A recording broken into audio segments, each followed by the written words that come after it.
कई बार हमें दर्द होता है, गर्दन के में किसी एक तरफ हाथ लगाने से दर्द होता है और वो दर्द स्वॉलो करने पे, थूक निगलने पे कान की तरफ रेडिएट होता है।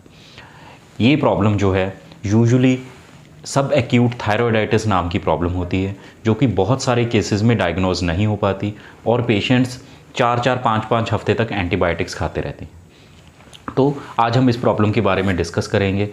सब एक्यूट थायरॉयडाइटिस क्या होता है? हमारी गर्दन में सांस के रास्ते के बिल्कुल सामने थायरॉयड ग्लैंड होता है। इसके दो डिफरेंट लोब्स होते हैं, जैसे डंबल के दो लोब्स होते हैं तो थायरॉयड ग्लैंड के दो लोब्स होते हैं। सब एक्यूट थायरॉयडाइटिस में थायरॉयड ग्लैंड के अंदर इन्फेक्शन हो जाता है। Usually it is considered to be a viral infection. So आमतौर पे एक वायरल इन्फेक्शन जैसे सर्दी ज़ुकाम गला खराब होने के हफ्ते 10 दिन के बाद यहाँ पे गर्दन में दर्द शुरू। सब एक्यूट थायरॉयडाइटिस में नंबर 1 पेन होगा, यहाँ पे हाथ लगाएंगे, राइट या लेफ़्ट साइड में किसी एक तरफ दर्द होगा। स्वॉलो करने पे वो दर्द बढ़ेगा, हाथ लगाने पे दर्द बढ़ेगा और वो दर्द कान की तरफ भी रेडिएट करेगा, लगेगा कि जैसे कान की तरफ दर्द जा रहा है। इसके अलावा कुछ हार्मोनल इम्बैलेंसेस की वजह से वज़न कम हो सकता है, घबराहट हो सकती है, पसीना आ सकता है एंड दिल धड़कता हुआ लग सकता है।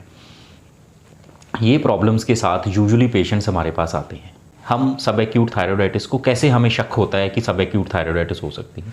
तो ये जो हमने सिम्टम्स बताए ये सारे सिम्टम्स होंगे और जब हम हाथ लगाएंगे यहाँ पे तो हमें एक छोटी सी गांठ और दर्द फील होगा उस जगह पे। इससे हमें अंदेशा होता है कि ये सब एक्यूट थायरॉयडाइटिस है।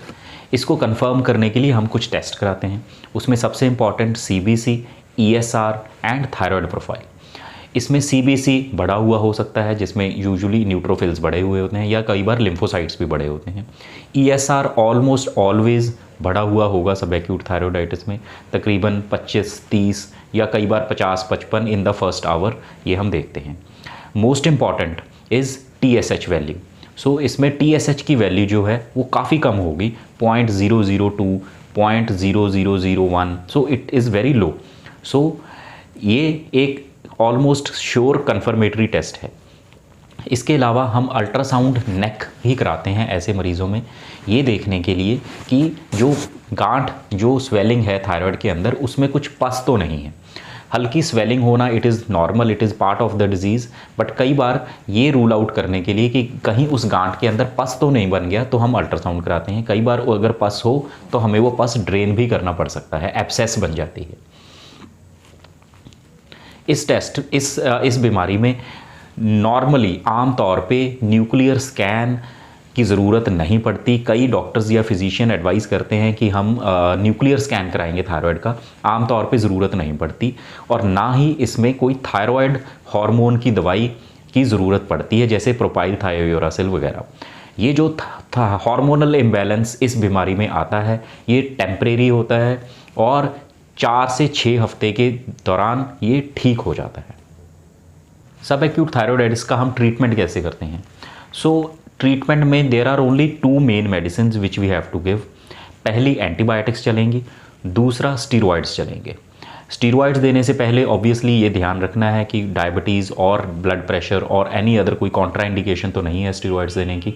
Otherwise in general steroids safe रहते हैं और इफ़ेक्टिव रहते हैं। इसमें हम क्या एक्सपेक्ट कर सकते हैं, ये कैसे बिहेव करती है subacute thyroiditis? So first of all ये जानना ज़रूरी है कि ये बीमारी 4 से 6 हफ्ते तक तकरीबन आम तौर पे चलती है। 6 हफ्ते 1.5 महीने तक लग सकता है ठीक होने में। सेकेंडली कई बार ये एक तरफ शुरू होती है लेकिन 2-4 हफ्ते के बाद ये दूसरी तरफ दर्द इसका होना शुरू हो जाता है।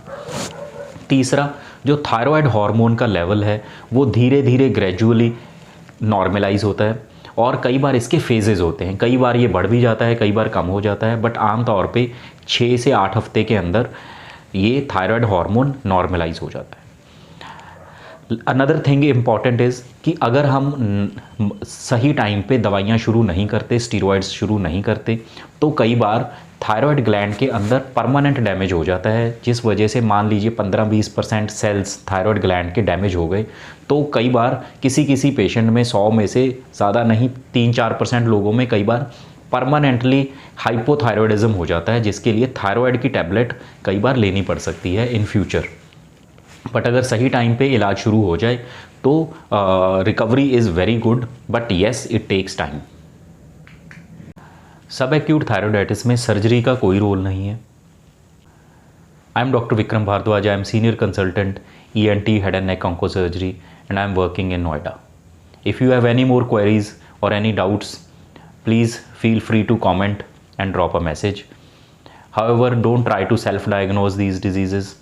These diseases should always be managed by a professional and well-qualified doctor.